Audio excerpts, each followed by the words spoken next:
Hey guys welcome back to men stock series. నా previous వీడియోలో Java స్క్రిప్ట్లో event loops అని important concept in terms of Java script understanding పైగా interview questions పరంగా అది explain చేసి ఆ వీడియోలో మిస్ అయితే చెక్ చేయండి కదా. దాంట్లో అలాగే లోకల్ స్టోరేజ్ గురించి కూడా చెప్పాను.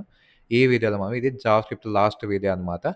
ఈ వీడియోలో మనము వేరియబుల్స్ యొక్క స్కోప్ అని క్లోజర్ అనే ఒక కాన్సెప్ట్ ఉంది. ఇది కూడా చాలా ఇంపార్టెంట్. హోస్టింగ్ కూడా ఇంక్లూడ్ అవుతుంది దీంట్లో. బట్ అది ఆల్రెడీ ఫస్ట్ వీడియోలో కవర్ చేశా జావా స్క్రిప్ట్ వేరియబుల్స్ గురించి చెప్పినప్పుడు. సో ఈ వీడియోలో ఈ remaining scope and closure cover చేద్దాము. మన ఛానల్లో every Monday and Thursday evening 7:10 పిఎంకి మెన్స్ టెక్ సిరీస్ వస్తుంది. So every video 2 days gap ఉంటుంది కాబట్టి ప్రాక్టీస్ చేయండి. డౌట్ ఉంటే కామెంట్ సెక్షన్లో పోస్ట్ చేయండి. అలాగే చాలామంది నేను టైంకి వీడియో అప్లోడ్ చేద్దామని అనుకుంటున్నారు. బట్ నేను ఎవ్రీ మండే అండ్ థర్స్డే ఖచ్చితంగా వీడియో అయితే అప్లోడ్ చేస్తున్నాను 7:10కి. అలా వీడియోస్ మీరు మిస్ అవుతున్నారంటే మీరు సబ్స్క్రైబ్ చేసి బెల్ ఐకాన్ క్లిక్ చేసింటారు. సో మన ఛానల్ సబ్స్క్రైబ్ చేసి బెల్ ఐకాన్ క్లిక్ చేయండి. ఆల్ అని ఉంటుంది దాన్ని క్లిక్ చేయండి. అప్పుడు మీకు నోటిఫికేషన్ వస్తాయి. ఓకేనా? సో ఇంక వీడియో స్టార్ట్ చేద్దాం.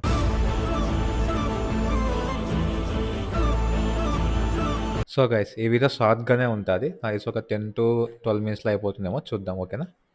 సో ఫస్ట్ స్కోప్ అంటే ఏంటో చూద్దాం. మనకు వేరియబుల్స్ అనేవి ఒక్కో వేరియబుల్కి ఒక్కో స్కోప్ ఉంటుంది. ఓకేనా? మనకు వేరియబుల్స్ ఎన్ని టైప్స్ ఉన్నాయి అంటే డిఫైనింగ్ లెట్ వేర్ కాన్స్ట్ కదా. సో ఇప్పుడు నేను var equals to var age equals 10 అని ఇస్తాను. నెక్స్ట్ ఒక ఫంక్షన్ తీసుకుందాము.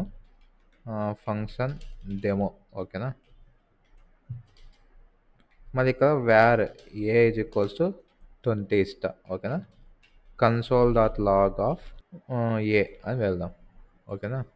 ఇప్పుడు నేను రన్ చేశాను అనుకోండి. కన్సోల్లో పోదాం. వేర్ 20 వచ్చింది. ఎందుకు? వేర్ అనేది ఫంక్షన్ స్కోప్ ఎప్పుడు కానీ.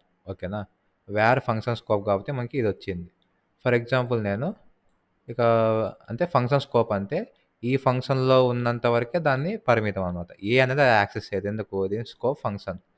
ఒకవేళ ఫంక్షన్లో లేదు అంటే అప్పుడు గ్లోబల్లోకి వెళ్తుంది. ఇవి నేను ఫంక్షన్లో వేర్ అనేది తీసేస్తా. ఇవి రన్ చేసాను అనుకోండి, దీంట్లోకి వెళ్తుంది. ఓకేనా? నెక్స్ట్ ఇదే కేసు మేము లెత్కి చూద్దాం. Let age equals to 10. Okay, మళ్ళీ ఇక్కడ లెట్ ఏజ్ ఈక్వల్స్ టు 20 ఇచ్చిన. ఇది బ్లాక్ స్కోప్ అనమాట. లెట్ అనేది ఇక మళ్ళీ లెట్ ఏజ్ ఈక్వల్స్ 20 ఇస్తే ఎర్రర్ వస్తుంది. ఎందుకు? నువ్వు ఆల్రెడీ ఈ బ్లాక్ స్కోప్లో దీన్ని డిఫైన్ చేసినావు లెట్ అనేది. ఓకేనా? సో మీకు కన్ఫ్యూజ్ కావద్దు. వాల్యూస్ అనేప్పుడు వేర్ వచ్చేసి ఫంక్షన్ అంటే ఒక ఫంక్షన్లో దానికి అంతవరకు దాని యాక్సెస్ ఉంటుంది. Function global scope. Next let and const వచ్చి బ్లాక్ స్కోప్ అంటారు. అంటే ఇట్లా ఈ టూ వేరియబుల్స్ మధ్య ఉంటే అది బ్లాక్ స్కోప్ అంటారు. Let and const. ఓకేనా? ఇది స్కోప్ సంబంధించి వేరియబుల్ అండ్ ఇప్పుడు దీంట్లో మనకు మేజర్ ఇంపార్టెంట్ క్లోజర్స్ అనే ఒక కాన్సెప్ట్ వస్తుంది. ఓకేనా? ఆ కాన్సెప్ట్ ఎలా ఉంటుందో మీకు ఇప్పుడు ఎక్స్ప్లెయిన్ చేస్తా చూడండి. ఫస్ట్ వేర్తో స్టార్ట్ చేద్దాం. ఇప్పుడు మనం ఇక్కడ ఏమి ఇవ్వలేదు. ఓకేనా? మనకి ఎర్రర్ వస్తుంది. A is not different. First a అనేది పైన వేర్ అనే దాంట్లో ఇద్దాం. Var a is equals to 10. 10 print అయింది. బట్ వేర్ అనేది ఫంక్షన్ లోపల లేదు, అయినా 10 ప్రింట్ అయింది. ఓకేనా? నెక్స్ట్ లెట్ ఇద్దాం. లెట్ వస్తుందో చూద్దాం. ఇక లెట్ కూడా పనిచేసింది. ఫైన్. ఓకేనా? మీకు ఫస్ట్ అన్నీ ఎగ్జిక్యూట్ చేసి చూపిస్తున్నాను, తర్వాత డిఫరెన్సెస్ అవి ఎక్స్ప్లెయిన్ చేస్తాను. సో 10. ఓకేనా? సో దీంట్లో మీకు ఏమర్థమైంది? ఇవన్నీ బ్లాక్ స్కోప్ అంటే ఫంక్షన్ స్కోప్ రాసుకొని దీని లోపల ఉంటేనే మనకు ఏ వాల్యూ ప్రింట్ కాదా. లోపల లేకపోతే ఇంట్లో వచ్చినట్టు రిఫరెన్స్ ఎర్రర్ అన్డిఫైన్డ్ రావాలి. బట్ రెండూ రాలేదు. మనకు ఫంక్షన్ బయట ఉన్న వాల్యూని ఇది యాక్సెస్ చేయగలుగుతుంది. దీన్ని క్లోజర్స్ అంటారు. ఓకేనా? క్లోజర్ లేదా లెక్సికల్ ఎన్విరాన్మెంట్ అంటారు. అంటే రెండు కలిపి పనిచేస్తాయి. దీంట్లో ఏం జరుగుతుందంటే ఇప్పుడు నువ్వు ఈ ఫంక్షన్లో ఇది యాక్సెస్ చేస్తున్నావు ఏ అనేది. సో ఫస్ట్ ఇది ఏం చేస్తుంటే కరెంట్ స్కోప్ ఈ ఏ అనేది ఎక్కడ నువ్వు ప్రింట్ చేస్తున్నావు ఫంక్షన్లో. సో ఫస్ట్ ఈ ఫంక్షన్లో చెక్ చేస్తుంది ఏ అని ఏమైనా వేరియబుల్ ఉందా, లేదు. కాబట్టి దాన్ని అవుటర్ స్కోప్కి వెళ్తుంది. అంటే ఫంక్షన్ బయటకు వచ్చి చూస్తుంది బయట ఏ ఉందా, ఉంది. సో ఏ ఉంది కాబట్టి ఆ ఏ వాల్యూ తెస్తుంది అనమాట. క్లియరా? లెట్ అయినా వేరైనా కాన్సెప్ట్ మూడు ఈ పాయింట్లో సేమ్ ఉంటాయి. ఈ పాయింట్లో ఏమంటే ఫస్ట్ కరెంట్ నువ్వు ఎక్కడ కన్సోల్ చేస్తున్నావు చెక్ చేస్తావు, ఉందా, ఓకే. లేదంటే బయటికి వస్తుంది అక్కడ, లేదా ఇంకా గ్లోబల్ స్కోప్. ఓకేనా? సో మనకు ఫస్ట్ ఏమొస్తుందంటే first where the variable call ఓకేనా. ఓకే ఇది వచ్చింది. మళ్ళీ నెక్స్ట్ వేరియబుల్ కాల్ అయిపోయినాక ఒక అక్కడ ఉంటే ఓకే, లేదంటే అవుట్ సైడ్ వేరియబుల్ కాల్ అది అయిపోయాక మళ్ళీ అట్లే పోతుంది. ఇంకా అవుతుందే పోతుంది. ఇప్పుడు ఫర్ ఎగ్జాంపుల్ ఈ ఫంక్షన్ ఉంది. ఫంక్షన్లో నేను మళ్ళీ ఫంక్షన్ ఇన్నర్ అని ఇచ్చి console X inner function call చేస్తా. ఇప్పుడు చూడండి రన్ చేసినాం అనుకోండి, మళ్ళీ 10 వచ్చింది. అంటే ఇప్పుడు నువ్వు ఫస్ట్ డెమో ఫంక్షన్ కాల్ చేసినావు, డెమోలోకి వచ్చింది, డెమోలో ఇన్నర్ ఉంది, ఇన్నర్ ఫంక్షన్ కాల్ చేసినావు. ఇప్పుడు నువ్వు ఇక్కడ ఏ అని యాక్సెస్ చేయాలని చూస్తున్నావు. ఫస్ట్ ఇక్కడ చెక్ చేస్తుంది, ఇక్కడ ఈ ఫంక్షన్లో ఏ అనేది ఏదైనా అసైన్ చేసినావా, లేదా కనీసం డిఫైన్ అయినా చేసినావా, లెట్ ఏ అని లేదా వేర్ ఏ అని చేయలేదు. కానీ దీంట్లో నుంచి బయటకు వస్తుంది. వచ్చి దీని బయట ఏముంది, ఈ డెమో అనే ఫంక్షన్ ఉంది. డెమో అనే ఫంక్షన్లో చెక్ చేస్తుంది, ఏ అనేది ఉందా లేదు. కాబట్టి మళ్ళీ దాంట్లో నుంచి బయటకు వచ్చింది. ఇప్పుడు నేను చూసి డెమో అనే ఫంక్షన్కి దీంట్లో let A is equals to 20 అని ఇస్తాను. ఇప్పుడు 20 ప్రింట్ అయింది. ఇప్పుడు క్లియర్గా అర్థమైంది. అంటే ఫస్ట్ నువ్వు ఎక్కడైతే నా యాక్సెస్ చేయాలని చూస్తున్నావో ఆ స్కోప్లో చూస్తుంది నాకేమైనా ఉన్నాయా అని. లేదు ఈ స్కోప్ అయితే దాని నుంచి ఒక స్కోప్ బయటకు వస్తుంది. అట్లా ఎన్ని ఉంటే అన్ని బయటకు లాస్ట్కి ఎక్కడికి వచ్చి ఆగుతుందిరా అంటే గ్లోబల్ స్కోప్. ఇది గ్లోబల్ కదా, అంటే ఏ ఫంక్షన్ లోపల లేదు, లూప్ లోపల లేదు, అంటే ఇది గ్లోబల్ స్కోప్ కదా, జస్ట్ బయట నార్మల్గా ఉండేది. సో గ్లోబల్ స్కోప్ వరకు వస్తుంది. ఇప్పుడు గ్లోబల్ స్కోప్లో కూడా లేదనుకో, ఇక్కడ లేదు, ఇక్కడ లేదు, అప్పుడు మనకి రెఫరెన్స్ ఎర్రర్ వస్తుంది. క్లియరా. సో ఈ విధంగా మనకు దీన్ని క్లోజర్స్ అంటాం. అంటే ఒక్కొక్క దాని స్కోప్ దాన్ని లెక్సికల్ ఎన్వైరన్మెంట్ అంటాం. అంటే ఫస్ట్ ఉన్న చోటు నుంచి నెక్స్ట్ అవతల దాంట్లో పోయి చూసేది, మళ్ళీ ఆ బయట, అవన్నీ లెక్సికల్ ఎన్వైరన్మెంట్. ఈ కాన్సెప్ట్ మొత్తాన్ని మనం క్లోజర్స్ అంటాం సింపుల్గా. క్లియరా. ఇప్పుడు ఈ క్లోజర్స్లో మీకు ఇంకో చిన్న ట్విస్ట్ ఉందన్నమాట. అంటే వేరియబుల్స్ తగ్గట్టు చేంజ్ అవుతుంటుంది, అదేదో చూద్దాం. సో ఫస్ట్ వచ్చేసి ఇప్పుడు వేర్ ఏజ్ ఈక్వల్స్ 10 ఇచ్చినాం, బాగానే ఉంది. మనం ఇంతసేపు ఏం మాట్లాడుకున్నాం, ఈ స్కోప్లో లేకపోతే బయట పోయి చెక్ చేస్తుంది అనుకున్నాం. లేదు ఈ స్కోప్లో ఉందంటే ప్రింట్ చేస్తుంది. ఓకేనా. ఇప్పుడు ఈ స్కోప్లోనే ఉంది. ఫర్ ఎగ్జాంపుల్ ఇప్పుడు వేర్ ఏజ్ ఈక్వల్స్ టు 28 ఇస్తాను నేను. ఓకేనా. సో మనకు తెలిసిన లాజిక్ ఏంది, ఫస్ట్ ఈ ఫంక్షన్లో ఏ అనేది ఉండేదే చూస్తుంది. ఏ ఉంది 28 డిఫైన్ చేసాను. సో మనకి ఏ రావాలి, 28 రావాలి, వచ్చింది బాగా.